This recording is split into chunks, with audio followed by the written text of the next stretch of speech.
Greetings, magnificent souls, to the Lily Bewley podcast, where we have open and honest discussions about ourselves. This is your host, Lily Bewley, and I'm honored to have conversations here with thought leaders, visionaries, healers, and even solo conversations with myself about things I am currently reflecting on. This is a place where we break down, break away, and break through our emotional trauma, allowing ourselves to attract health, build wealth, and live a peaceful life. We are tired of being sick and tired. We are tired, but we are not giving up. We know that there is something magnificent inside of us. And because we are fighting daily, hourly, and by the minute, fighting ourselves, our kids, our spouses, we have to do things differently. We have to break the cycle. We don't have a million chances. We have to be happy now. We have to find a way. So how do we do that? How is that possible?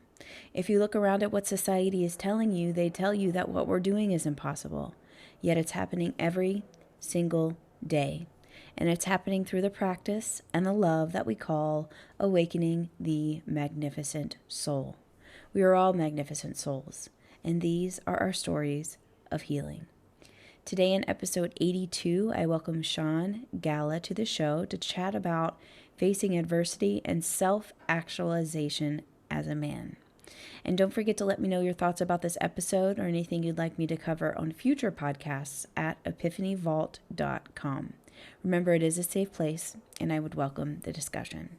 Also, a request, if you are enjoying this show, please rate, share, review, so that we can get the word out to more and more souls who really want to grow and want to heal.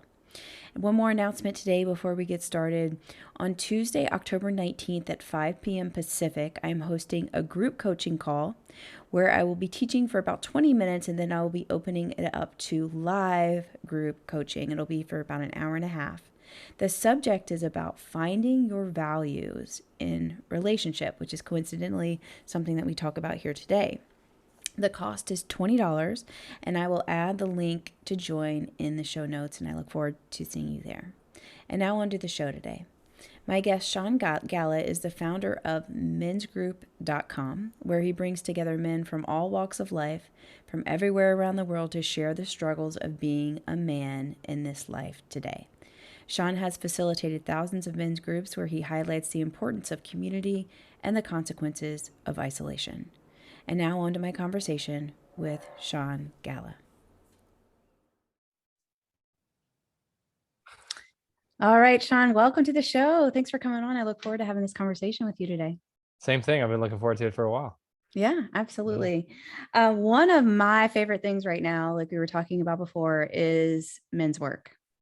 And I, like I said before, I'm thinking that it may be a pivot for me at some point in time, working on that, the masculine and feminine, or I don't really know how it's going to shake out, but the work that you do, and you've gone through, like, what was it, 15 years in this capacity, coached thousands of men.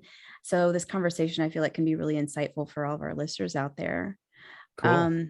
Yeah, I would, one of my, I'd love for you to start kind of how this started for you, like your journey of, I think you call it self-actualization and maturation as a man. And I'd love to start there and put some context around what we're going to be talking about today. Yeah, sure. Self-actualization in particular is an interesting term because it's actually in the psychological literature. It's like just becoming your fullest self, the fullest version of yourself or whatever. So do you want to hear about how I got into men's work in particular, or my own journey of like personal growth? I'm open, whatever comes up for you, or both. This is it's kind of your stage right now. So go for it.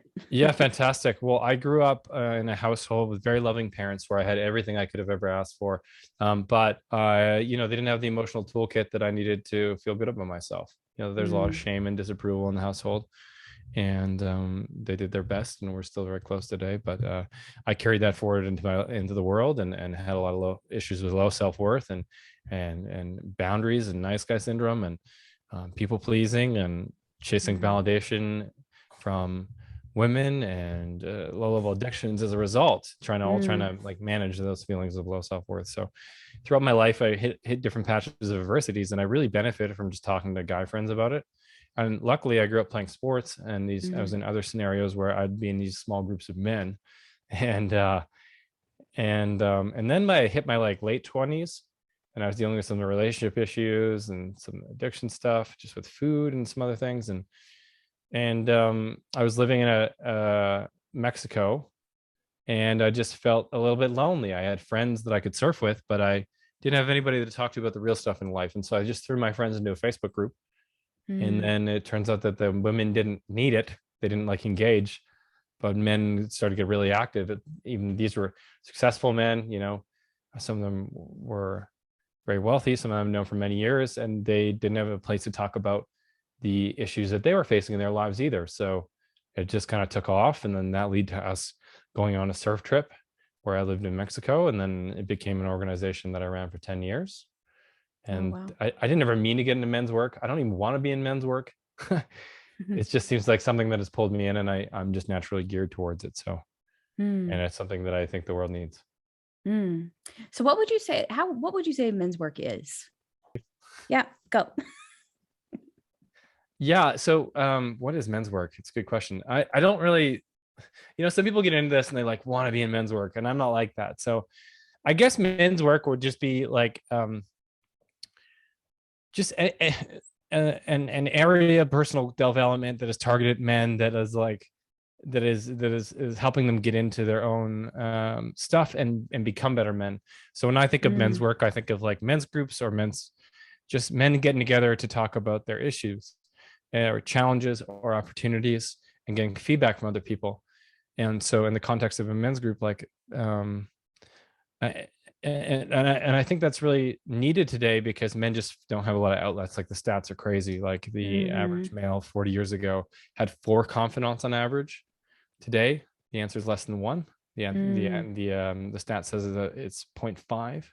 So that means that half the men in North America do not have a single person to talk to. Mm. So I think that's why this whole area of personal growth and tools for that has evolved into men's work, because we just don't have that kind of stuff, the community, Yeah. support. Yeah. Yeah. Um, I kind of want to slow it down a little bit because I know that I have a lot of women and a lot of ladies in the audience who maybe partnered up, or maybe they're dating or married or what have you. I'm, Hmm. personally, I'm in the dating world right now, and it's Fun. like, what do you want to talk about today? Oh But, yeah, so much, but so I much do, there. oh my God, but I do want to kind of slow it down a little bit because um, I think that man that you're talking about that has less than one confidant is maybe the man that a lot of people know. I don't know, like, what happens with this podcast is I tend to like get these intuitive hits and kind of try to speak through or for my audience. So Mm. that's what's coming to me. Um, and a couple things kind of are highlight, I feel like, that we can highlight, which is, if you go back and you listen to what Sean just said, like, men have all of these problems. Like, it's, like I said, I kind of want to slow it down a little bit because I feel like that, um, that's, I don't know. I just feel like that's important, is like, men actually really do have problems. Right. And we know that because, like, as women, we feel their energy and we like, they don't Oh do what yeah. they say they're going to do or what have you, but you're hearing it from a man. So Yes. I kind of want to let that sit for a sec. And then the other thing is why, you know, and on that level, why do men need men? And why is why can't the woman in their life be everything to that man? Yeah, it's a great two great points. Two great points. And I remember the first point, like, almost surprised me, because here I am in this, men's group for entrepreneurs, basically, is what it turned into. And I'm with all these guys that are super successful, and they host the podcasts that we listen to or watch now. They write the books that we've read. They're on TV shows Hmm. we watch. They're Hmm. really impressive bunch of guys, and here they are, like, and as long as you put them in the right environment, every single guy wants to share about things he's thinking about, or things he's Hmm. concerned about, or situations he's confused in, or how to support somebody in his life. Unfortunately, men have just been ridiculed their whole lives for doing so. And so Hmm. there's this innate fear that is there that stops them from doing it.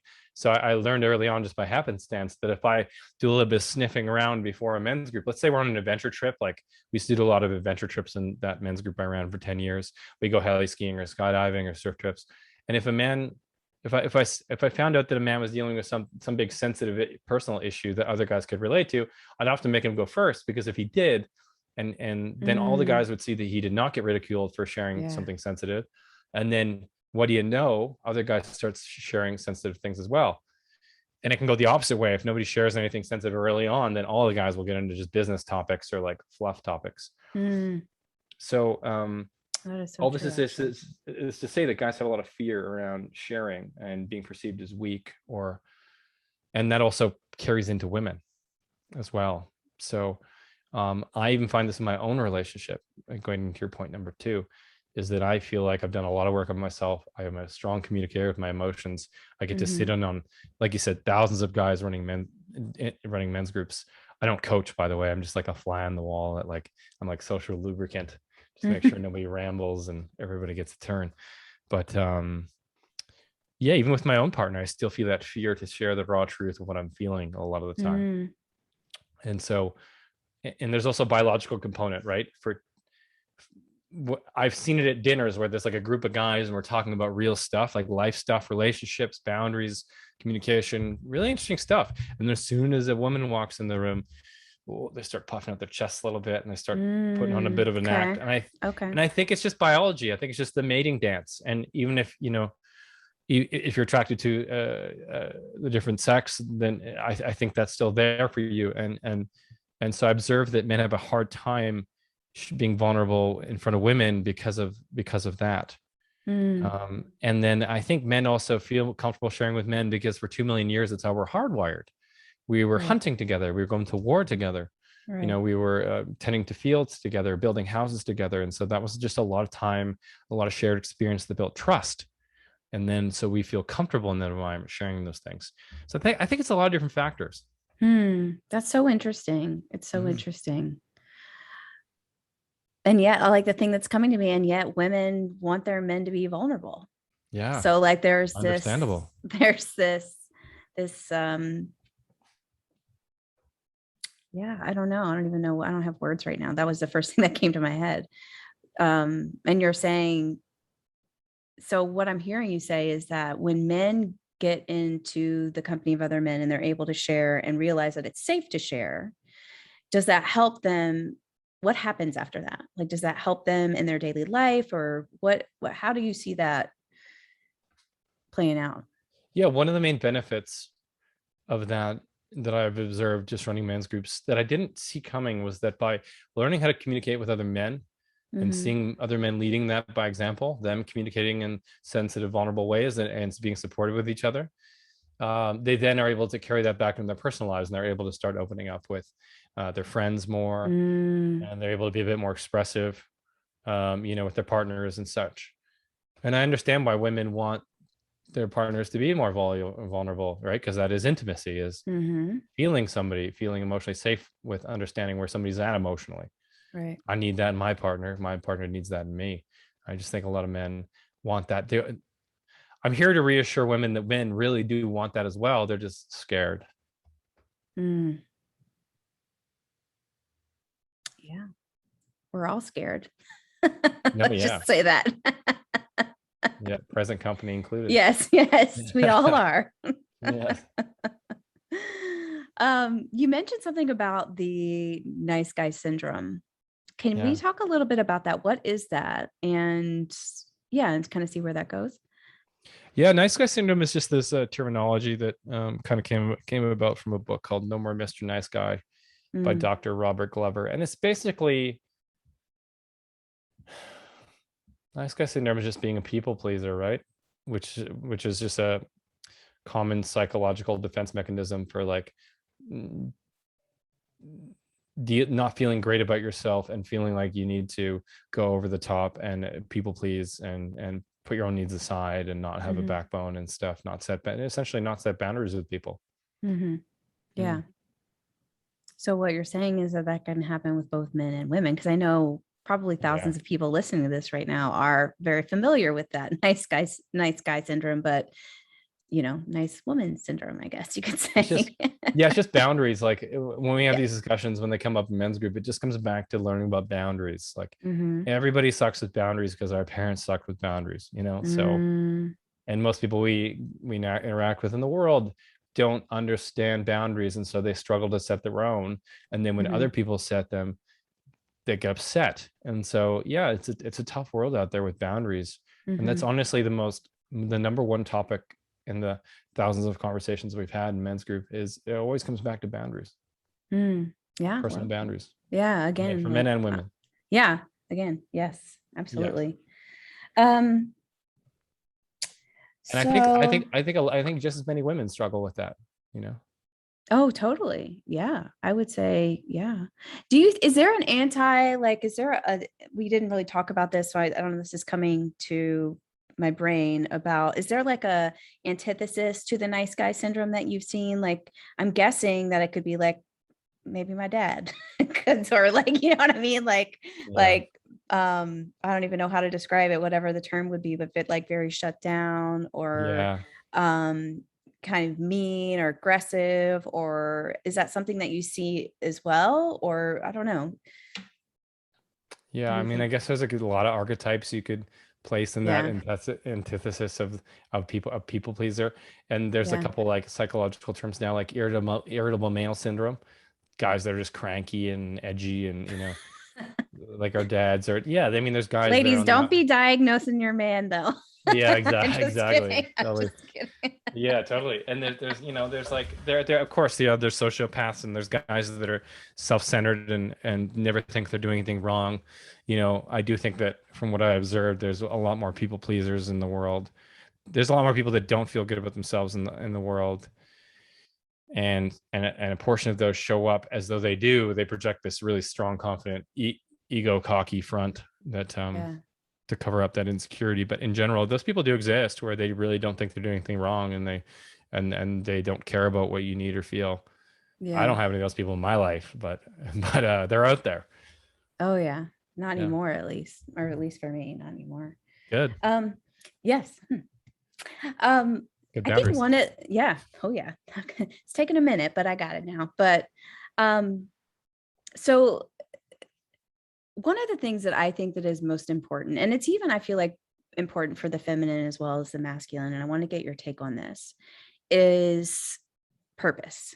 Hmm. And like, as we talked about earlier, and I'm pretty, vulnerable here in this podcast space, like I'm in the dating world right now Yeah. and talk about boundaries. I make it very explicit and very clear about the man that I'm calling in. And one of those, like the top thing for me, is that he is committed to his life's mission and purpose. Mm. And um, I'm sure you would agree with me on that. And why?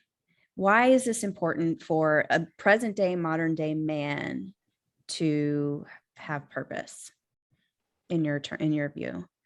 Maybe for some people it's not. I don't know. Like I think that people do better when they have a meaningful purpose because that gives them the reason to wake up in the morning and get through the hard times. Like that to me is clear. But like there are people that I know that don't have a purpose and they're still happy and they still do good in the world just because they're a happy Mm, individual.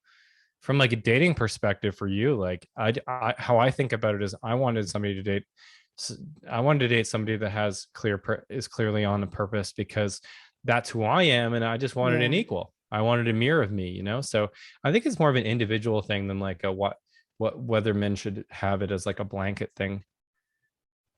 You think? Because yeah, I know guys that are like I've met people in my life that don't have a lot of purpose, but they're just like, and they work a job they don't really care about, but then in their free time they're like doing fun things, and they like make everybody's day. They make the waitress laugh. They like, Mm, they just leave. They're just sweet individuals. And it's like, yeah. is that having as big of a difference as somebody who's really on purpose and making the world a better place? It probably is, Yeah. actually. Well, that's what I was gonna say. It's how you define it, It's yeah, yeah, you totally. know, or I mean, like the at least the awareness.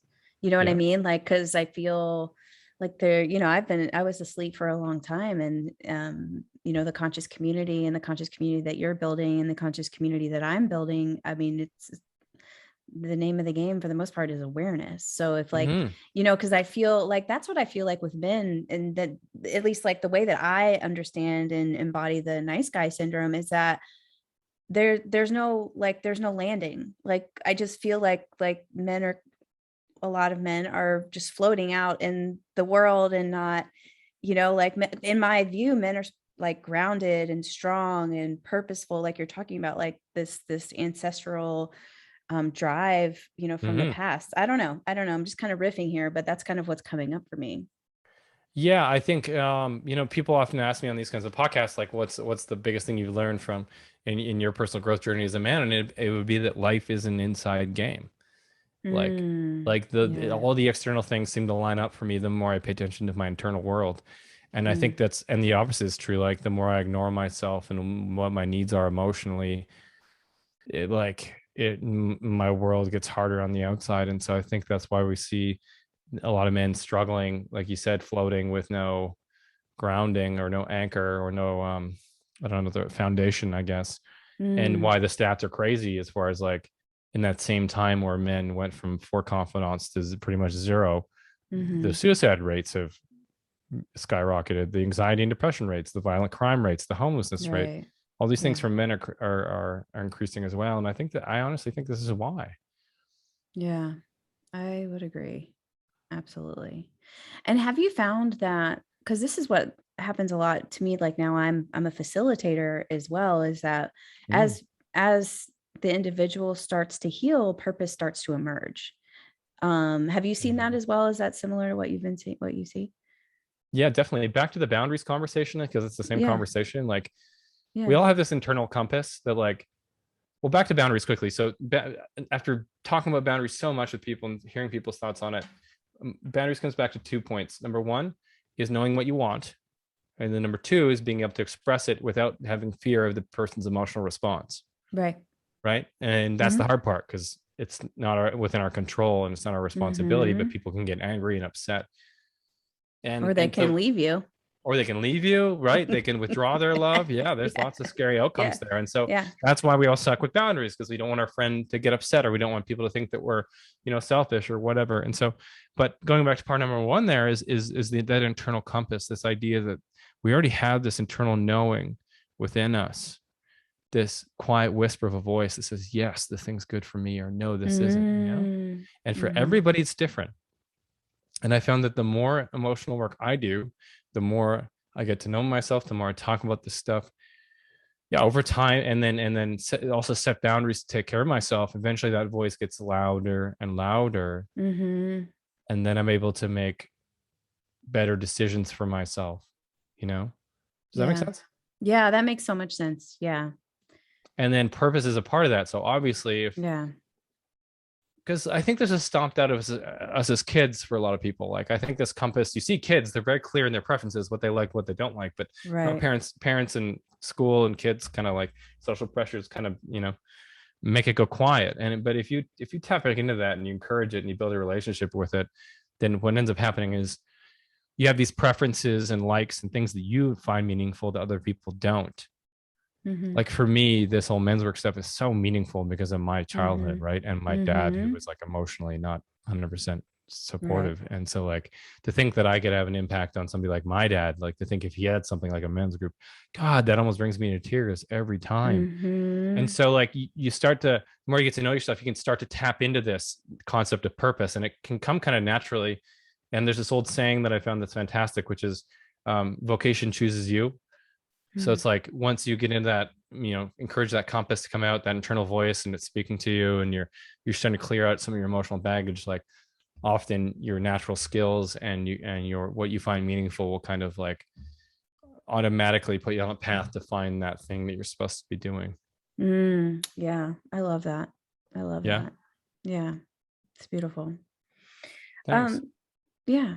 So we have, like I mentioned before, we have a good number of women and ladies listening to our chat today. Hi, ladies. Um, um, and I don't know if you want to speak to them. I don't know if anything's coming up for you because we're talking about men's work. You facilitate men's work, and there might be someone in their lives that they can see how this would be great for, and they get really excited. Oh, well, this is going to be great. Um, what I know this probably comes up a lot because I can only imagine. What do you say to women that come to you and be like, how do I get my husband all interested in this? And how do I this and this and this? I'm so interested. Yeah, that's a great question. And first of all, like we just started talking about women, and of course I spilled water on my shirt Yeah, again. again. Got nervous there. Oh, geez, women are listening. There's that fear I talked about earlier. Yeah. So first of all, like lots of great women's groups out there. So like all this stuff applies to women as Mm, well. mm, And my partner, she runs women's groups, and there's lots of great ones out there, women who are mhm, going through specific issues who just want to talk about it. And so a little friendly nudge that if you feel like you don't have the support you need, or as many support pillars who understand the unique challenge you're going through, then there's lots of great women's groups out there. mhm. I got asked about True. them all the time. Yeah, how to get your man into it? Oh God, I don't know. I mean, really, I men's mean, wait, groups. do you get that question a lot? Yes, I do. Yeah, yeah, Okay, I just want yeah, to make sure that I'm not off base. Okay, sorry. Please continue. yeah. I get that a lot. Hey, my husband could use this, or hey, my brother could use this. And I'm like, don't. If you try to force them to come to something like this, then it's just going to be rejected. But what I would do is I would encourage your man to choose any tool or modality that is interesting to him. So that may not be a men's group. That might actually just be a podcast, or it might be a certain book, or it might be a Mm, certain authority figure on YouTube. Whatever will help them start to wade into the waters of personal development and self-improvement mm, is a good thing. Um, mm, Men's groups can be kind of intimidating as a first step, even though when guys get into it, as soon as they attend, we have free groups that guys can check out just so they can see how it feels or whatever, see if it's a fit for them over at mensgroup.com. But it can sound intimidating. Even mhm, though when guys come in, they say, "Oh my God, this feels so good. This is great. Just having a place to sort of chat about light and guy stuff." But so what I would encourage is encourage your partner to open up in general in some way, or at least even listen to a podcast about growth or emotions or whatever, and mhm, because then that could lead to him being part of something like a men's group down the road. It could be mm, coaching, therapy, somatic meditation, psychedelics. There's so many tools, so I think it's just being really, really encouraging and give a lot of positive reinforcement when your man does share a little bit. mm. Positive reinforcement goes a long way too, eh?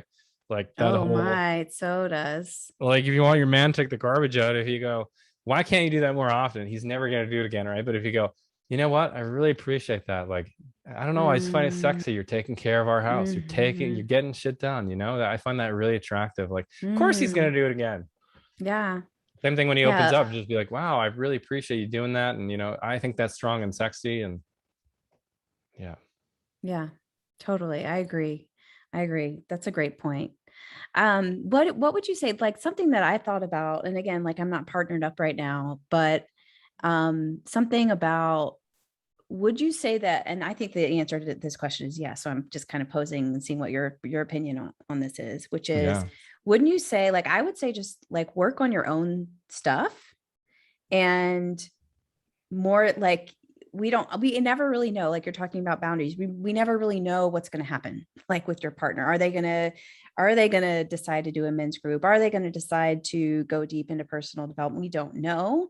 But I think that working on your own internal worth, development, growth, he will start unconsciously maybe even to see that change in you. And I feel I've seen this before, like even with my family, that they unconsciously want to catch up to me somehow. I don't really understand it. I don't know if this is scientifically proven or what have you. My guess is that it is. But yeah, what do you have anything, any thoughts about that? Yeah. People definitely are drawn to like people who are glowing and shining, and Yeah. particularly people who are not talking about it. So like if you just like start hitting the gym and start feeling good, right? Like your Yeah, partner's it's gonna want to true. join you. But if you're like talking about the gym a lot and hey, you should go to the gym and stuff like that, it's like Mm-hmm. that usually doesn't work very well. So there is something to that, leading Mm, by example and letting them see the results themselves, you know? Yeah. Be the example. Yeah. Yeah. That's just good leadership, right? Yeah. It's, yeah. Leadership, like self leadership, where that, Yeah. like first, and then Yeah. And then who if knows your what will if happen. your partner hypothetically doesn't hop on that train um with you as well, then then that's good learning as well, and ultimately if you continue to work on yourself and you continue to get in touch with your inner voice and you realize you do want somebody who's a more open, well, there's lots of guys out there who are like that, like myself, who are still masculine and strong, and Mm-hmm. but will can have those conversations. And so maybe that internal work leads you there, who knows, but either way it'll lead you to the solution you're looking for. It'll lead you to what you want, that internal Yeah. work. Yeah. I love that. Like everything is a learning experience. Yeah. And Absolutely. either ultimately people will shape up to what you need or they'll ship out. That's the thing about boundaries. Like either way you'll get what you want. Yeah. Not in Totally. the And what short I've, term, but in the medium term. Yeah. yeah, well, like what I've learned is that the more that I heal, the more that I understand, like you were talking about before, like your two-step boundary process, the more that I heal, the more that I understand what my values are. Mm-hmm. And the more that I can either say, these are my, like, I need these. Absolutely. These are the ones that I may be okay. Like, we'll see what happens. And these are the no's. Right. And I think that it comes with time, but, um, I love that you point that out. It's dope. Yeah, that's it. I mean, that I feel like that is the game of life, is like getting in touch with who we are, what's important to us, what we find meaningful, like things that we love and things that we need. Like it took me a long time to admit the Yep. fact, after a lot of tragic relationships and getting cheated on and dating a bunch of Yep. avoidant women, like Yep. I had to like finally admit that, like, hey, okay, I'm kind of a sensitive, sweet guy. And so maybe the best partner for me isn't some racy, super sexy, like avoidant, you know, Mm-hmm. bartender or whatever. Maybe I need more of a librarian personality. Maybe I Mm-hmm. need somebody who's also super sweet and kind of nerd dorky and focuses on meaning and stuff like that. And of course, then when I finally accepted that part of myself and changed how I approach my dating, then I meet my person who I'm now with. Mm-hmm. Mm-hmm. I love that. Yeah, Um, so a couple things about going back to the men's group and the beautiful work that you're doing is, I think you kind of touched on that, but I kind of want to pull this out a little bit, is great. what's the difference between, or what similar, whatever is the, like, between like modern day men's friendships that maybe focus around things that aren't so healthy, like drinking beer or sports or like catcalling. I don't even know where this is going, but Yeah, yeah. you get my yes, you get Yeah. my see where I'm going. But then, and then men's group. I think I feel like we kind of touched on that, but I kind of want to bring that out and then talk about something else that we chatted about earlier after that. But just about, like, if a man's listening to this, he's like, oh, I have friends, I have friends, you know, uh, they're cool or whatever, and I don't need a men's group. What what would you say? I would say that I'm a good example. Like I have a lot of friends. I Mhm. do. I've been very socially, like I've been very, like, I think I'm a likable guy, and I've done some interesting, fun things, and I've met some incredible people. And it seems like most people I run into want to be my friend. So I'd probably be described as popular, but like it doesn't matter because the majority of those people themselves aren't working on their own stuff. And so they can't be Mm, supportive around that stuff. They avoid those conversations because getting into sensitive matters, because, um, they're not going to, they find that stuff uncomfortable. And so, mhm, I acknowledged that in my own life that I needed to, yeah, my friends are great and hanging out and doing guy stuff is great. And I do a lot of sports with guys and stuff still. mhm, But like, I also needed a tool or a support system for like this other part of life, which is called facing adversity, which none of us can escape. mm, Change is constant. It's the only thing. It's like death. We can't get away from it. So like, how can I support myself for like that with a group of guys who want to talk about that stuff a little bit too? You know. So I feel like we have a lot of guys coming into men's group that are not losers, that are very, very successful men that are not struggling, but they just acknowledge that they have friends, but they don't have, they don't want to burden their friends. They don't want to stress out their mhm, family. And so and often our friends can't relate to the unique challenges we're going through because they're unique. mm. But there's lots of people out there who can. Yeah. There's no new problems. They're usually just interpersonal or like internal or boundaries or communication, or there's like a big 5 or 6 that like come up all the time. So I Right. would suggest that those guys that are like doing the catcalling and stuff, they've unfortunately just like not had access to healthy male role models, I you think know that's a ticket right there.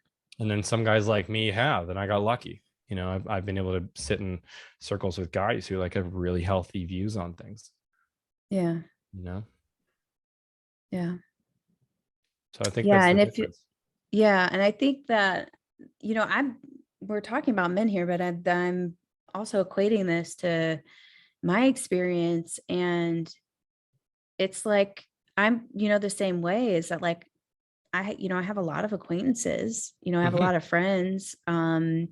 But you're right. Like until that I kind of like intentionally created this, like, for lack of a better term, tribe or people that are like-minded in this personal growth world, I did feel a little bit of an emptiness when it came to people.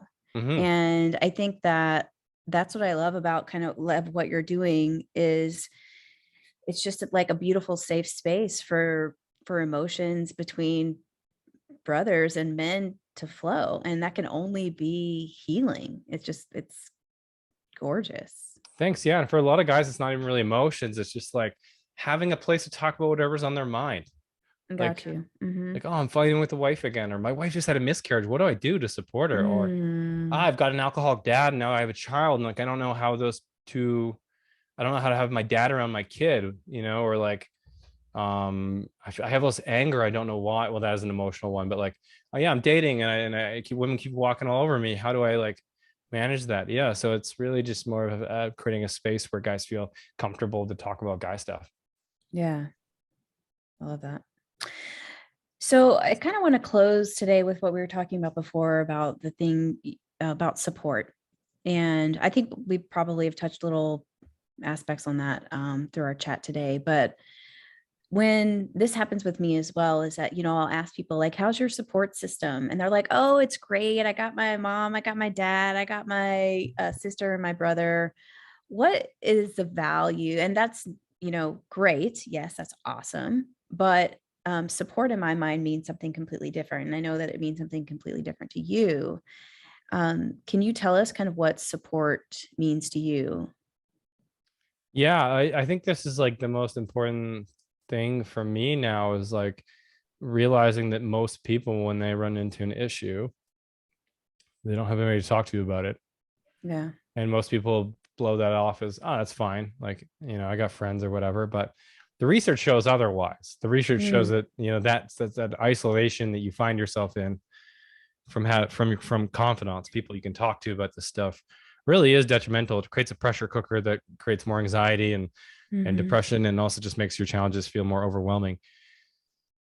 And then, so we often will talk to people in our lives about it, and unfortunately, like, the stats also show that a person who's negative or has a negative view on Yep. something, or like a toxic view on something, is Yep. 6 times more impactful in our lives than a positive person.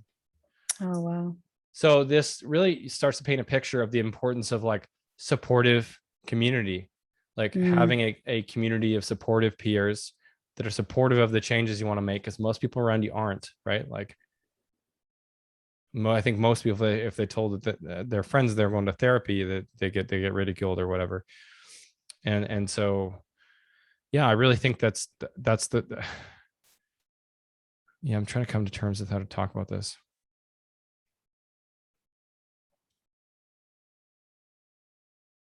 I'm actually blanking lately. You'll have to edit this out.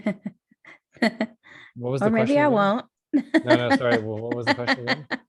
Yeah, I don't care. I don't care either. It's about support. Just talking Yeah, about, yeah, yeah, yeah. yeah. Yeah, sorry. That paints the picture of like, I was just thinking about examples I know, and I kind of got caught up in that and felt a little emotional there for a second. Like, it's so sad these people are like out there alone, and so Mm, it really yeah. shows you the value of like surrounding yourself with people that are going to be supportive of the changes you want to make, and who Hmm. can relate to them. And just the impacts that can have on how successful you're going to be in that endeavor. of getting past that addiction, or like communicating better in a relationship, or fixing Mm, a relationship. Like going it alone, chances are that it's really hindering your ability to like solve that challenge, versus like just finding some people who've already been or going through it or have already been through it, who are like kind of cheerleading you. Like all the right. research shows that is going to help you get to your goals, a lot faster. Hmm.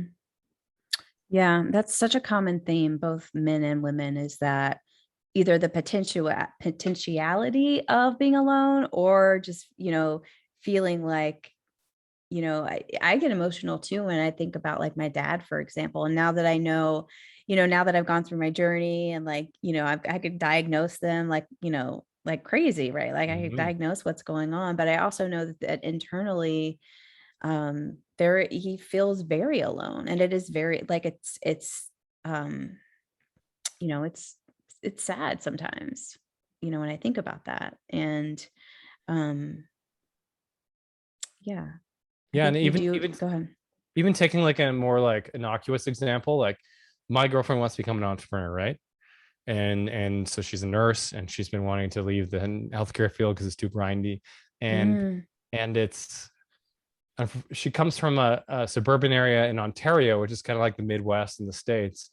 And it's like people there, they just work their jobs and they watch Netflix after, and they're not mhm, really, most folks out there aren't super driven, purpose driven, and they don't seem that alive to me. And right. obviously that's a generalization, but as compared to where I live, and so when she's talked about her ideas or things she's excited about, often it's met with negativity. These people are trying to be Yeah. supportive, but their first response is, "But what about benefits? Hmm. You know, but what about your paycheck?" Yeah, and And it's it's like, soul crushing. yeah, and it really does have them. And this isn't my Soul crushing. opinion, but it's Yeah. like the research shows that that's not going to help you get to where you want to go, right? Like she needs to find, and she's been doing a good job of this. She's been being very intentional to reach out and find other women that are entrepreneurial and are inspired and are on purpose and are doing things that she finds inspiring. And Mm, it's been working, because the more that she taps into those people, and the more that she kind of like, doesn't share those things with the people back home, all of a sudden she's getting a lot more momentum, more momentum, and opportunities are showing up. So mm, yeah, the detrimental impacts of having people around you that aren't supportive, even though they say they might be, it's I can't it can't be understated. and yeah. and unsupportiveness can come in all forms. It can be in negative words, it can be in negative actions, it can be just in negative energy. I noticed some of her Hmm. friends, when she talks about things she wants to do or wants to do, has done, they would just go quiet. Right. And Yeah. that's like not overtly unsupportive, but it's energetically, it's very unsupportive. Yeah. Oh, it's not even It's like, they like, didn't even say like good for you, or I can't relate to that, but that's cool, you seem excited. Just like yeah. quiet and change the subject. Yeah, this reminds me so much of about 5 or 6 years ago when I was in my really bad toxic relationship. I'm like a serial entrepreneur. Like I start things, Hmm. and I remember talking one day to my boyfriend at the time, like, oh, I want to do this. And he said literally, well, you tried that something before and it failed. And then I Yeah. called my dad and and talked to him about it. He said the same exact words, same Yeah. exact things. And it was soul crushing, Hmm. soul crushing. Oh yeah. Yeah, so I can definitely, and now obviously like I see that, and I see, um, I have, well, pretty high standards about like who I surround myself with because of, what you're saying. And again, like it's that healing process of finding out what my values are, and actually like implementing them too. So yeah, that's amazing. Yeah, good for you, because like that's not an easy thing to do, right? No. Yeah, and unfortunately most people in our society, especially in North America, live from a place of fear, Yeah. right? And so they care about you, Yeah. they love you, they want you to stay safe. And that's why, my dad would have this, anything I've ever brought to my parents, they're like, no, don't do that, because it's like outside the box of like, you Yeah. know middle management job, pension, security thing, the matrix that they work everything through their filter. Yeah. Exactly. It's their And stuff. yeah, and I've always been different, but I also have lots of people in my life who are just like unconditionally supportive because they're doing similar things. And so I really think I'd like to encourage everybody listening to like not settle for people who aren't supportive of like the changes you want to make. Like if you're trying to give up booze, for example, or if you're trying to get better with boundaries, like you need to be around people who are supportive of that. Mm, Otherwise, you're never going to change. And mm, you have to change, because otherwise you're just going to become less and less happy over time, continue on with this thing that you're not proud of, or whatever, that you acknowledge that you is holding you back, hurting you. yeah. So yeah, the consequences of not doing that are huge, and nobody's talking about that. Yeah. So I'm happy that we are. Yeah, absolutely. And the people that, that have been with me for a while know that for me, it was like either do something or die. Yeah. It would Yeah, literally well like it done. was, Yeah. like we didn't talk about this before, but my story when I started my healing journey came from a place of suicide. Mm, And it was like physically die, emotionally die, intellectually, all of that stuff. And yeah. I know that people feel me on that because I see it all the time. And yeah, I think you're right. It's just important to have conversations around that too. Yeah, we need to be, because it's not hard to find a couple people who get what's going on. There's message forums, there's meetup groups, there's like, Mm, stuff like when I'm doing men's groups, there's coaches, like, and podcasts like this, Lily, and mm-hmm. yeah, it's like just find people who can relate, find people who are supportive of the changes you want to make, because you're not crazy. Like you can find a group of people who are like Yeah. focused on the similar things. Your local friend, your friends might think it's crazy you wanted to give up drinking, but like, fuck them. Go Yeah. find people that Truth. are supportive. Truth. Yeah. Yeah. That's, yeah. Oh, that was such a good little endpoint to end at. That was amazing. Cool. Thank Oh, you. good. Oh, good. I thought I was rambling on there. So that's No, nice it to was hear. awesome. I Yeah. appreciate it. So doing some things right now. I want to Great. kind of give you the space and opportunity to send people where you are online and men's groups. And is that it's a large online community, right? Yeah. Can you Yeah. kind If of you, explain what that is and yeah, how just people can find that? yeah, it's over at mensgroup.com. We're a self-improvement community for men, which is just, we have a couple of different avenues where to support guys to, like, talk about whatever's on their mind, or and to connect with other guys going through similar things.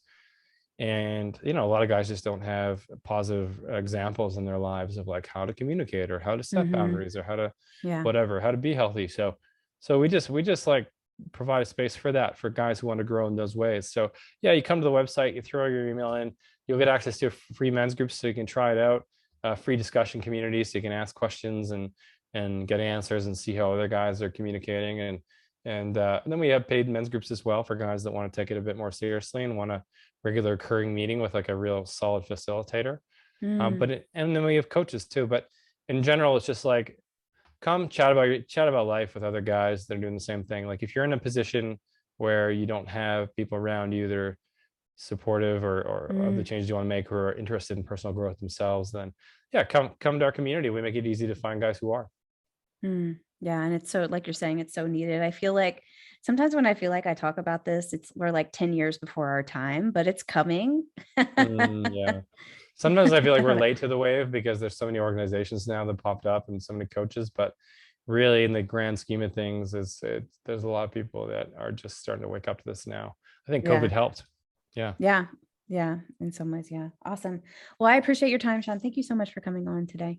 Yeah, thanks for having me, Lily. And I just want to encourage everybody listening to, like, just take a step, like it might not be a men's group, or it might not be coaching, but like just listen to podcasts, get the book, you know, Hmm. do a course, try a therapist or counselor or coach, just like, because men's group might not be the right thing for you or your partner, but like maybe something else is. So just encourage people to Hmm. take that step. And I think just keep working on yourself, because life is an inside job. Totally. Yeah. And support is definitely huge. Awesome. Thank you. Appreciate you. Thank you, Lily. This is great. My Looking forward pleasure. to hearing about your adventures with dating. Yeah. Should be juicy. Yeah.